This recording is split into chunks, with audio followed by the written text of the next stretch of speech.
conosco também o professor Marlon Borges Pestana, que atua em São Lourenço do Sul, atua aqui também no Campos Carreiros, em Rio Grande, é da área de História e também colaborou aí na pesquisa, na produção desses documentários. Boa tarde, professor. Boa tarde, Tami. Boa tarde, queridos colegas. Boa tarde aos que estão nos escutando aí, que nos escutarão também.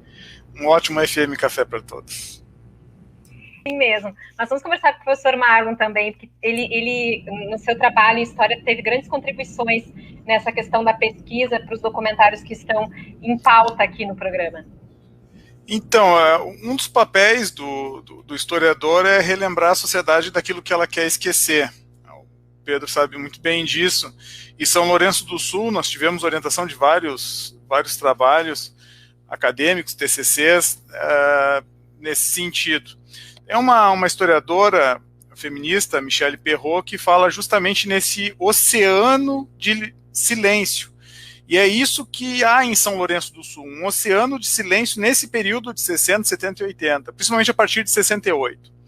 Os documentos que nós tivemos acesso, tem vídeos no YouTube, enfim, se vocês quiserem acessar, é o do SOPS, né, o Serviço de Ordem Político e Social do Rio Grande do Sul.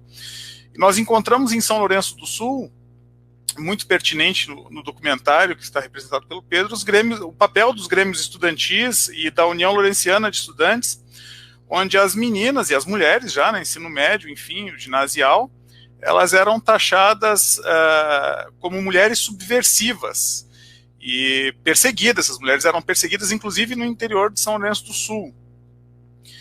Existe um outro processo histórico que Michelle Perrot também nos traz e que São Lourenço do Sul, a Ana Collins aborda isso muito bem, e eu vejo isso muito nos documentos do SOPS, do Serviço de Ordem Político e Social de São Lourenço do Sul, que é uma perseguição ainda duplamente violenta contra a mulher, por causa da carga de trabalho. Eu acho que isso um pouco da visibilidade do documentário que a Gabriela nos traz, é de tornar visível essa situação, opressão, porque aquele sistema, ainda um tanto, mas era masculinizado. A ditadura militar, ela era basicamente, a própria história é masculina da ditadura militar, portanto, muito machista. E se apagaram, então, os relatos. Nós temos, inclusive, o próprio Flávio Tavares, no seu livro Memória do Esquecimento, faz um breve relato, mas, por exemplo, quando se trata da mulher lourenciana, nós temos pouquíssimos relatos, a não ser a documentação realmente do Serviço de Ordem Política e Social. O que é uma pena, mas é justamente o papel do historiador lembrar que a mulher foi perseguida, inclusive onde é a nossa principal rua de São Lourenço do Sul, ali, eles gritavam, até com perdão da palavra, mas a mulher estudante que se destacava das demais e tinha um papel, que vinha do interior, se engajava politicamente, ou através do jornalismo da Católica de Pelotas, ou através de outra instituição, ela recebia gritos e xingamentos na rua, com perdão da palavra, não sei se pode usar aqui, mas de puta comunista.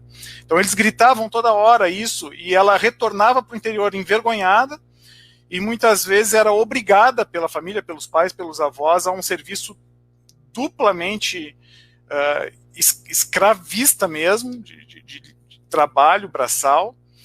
E então as mulheres de São Lourenço, elas passaram por esse processo, esse oceano de silenciamento, mas que lentamente nós vamos... É um tema que ainda é muito delicado para a comunidade lourenciana. Ainda é muito delicado, porque o processo ainda é bastante machista nesse sentido. Mas o documentário, tanto da Gabriela quanto do Pedro, trazem isso de uma maneira bastante visível. Então, o que a Michelle Perrot nos traz como proposta é dar visibilidade a esse processo doloroso, histórico, para que essas coisas não se repitam, para que essas perseguições e opressões não se repitam. E que isso fique bem claro para todo mundo que nós não toleramos fascistas em hipótese alguma, em momento algum. Principalmente contra a mulher, que é um papel covarde do Estado naquele momento, que era altamente militarizado e ditatorial. Claro que não foram só essa ditadura que aconteceu de 68. Nós tivemos a ditadura ali de 80, a República, do início da República. A mulher sempre foi invisibilizada nesse processo. Então, as 17 entrevistas que a Gabriela fez no documentário, inclusive com professoras da LEDOC, mostra essa importância do papel da FURG na comunidade, de trazer estes relatos claros e abertos das sensibilidades que a mulher sofre e passa, tanto no campo quanto na cidade. Carga horária de trabalho, disse-me-disse da comunidade patriarcalista masculina, fofocas, formas de repressão que atingem a saúde mental, que no caso ela deixa bem claro ali, atingem, são agressivas. Então, é esse o papel do historiador, e mostrar que houve sim um processo ditatorial. Os documentos são públicos hoje. Portal de Transparência, nós temos acesso ao SOPS e ao DOPS, também alguns documentos do DOPS.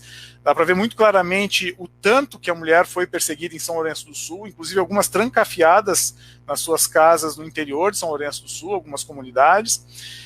Outras, inclusive, foram violentadas não só fisicamente, mas psicologicamente, e muitas delas foram mortas.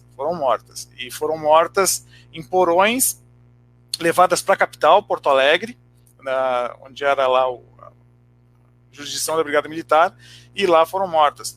Eu agora não consigo explicar esse engajamento da mulher lourenciana, que foi muito grande na União Lourenciana dos Estudantes, do Grêmio Estudantil. Foram várias e várias mulheres que se engajaram na luta, talvez por essa junção do jornalismo, enfim, né, a questão da expressividade da mulher, mas que, se vocês forem olhar na comunidade, hoje é praticamente esquecido esse tema. Foi esquecido, foi abandonado, as pessoas não comentam mais. Tá? Então, fico à disposição para colaborar cada vez mais nesse processo. Professor Marlon. Bom, é um privilégio participar do FM Café, eu agradeço a todos e gostaria de lembrar que a coordenação da licenciatura em Educação do Campo está com um programa de rádio, Vozes do Campo, na Rádio São Lourenço, que é a AM, que vai ao ar toda segunda-feira, às 13h15 da tarde. Então, convido a toda a comunidade lourenciana a escutar ali os convidados, escutar as notícias que a nossa comunidade traz e as nossas atividades no interior do município de São Lourenço do Sul.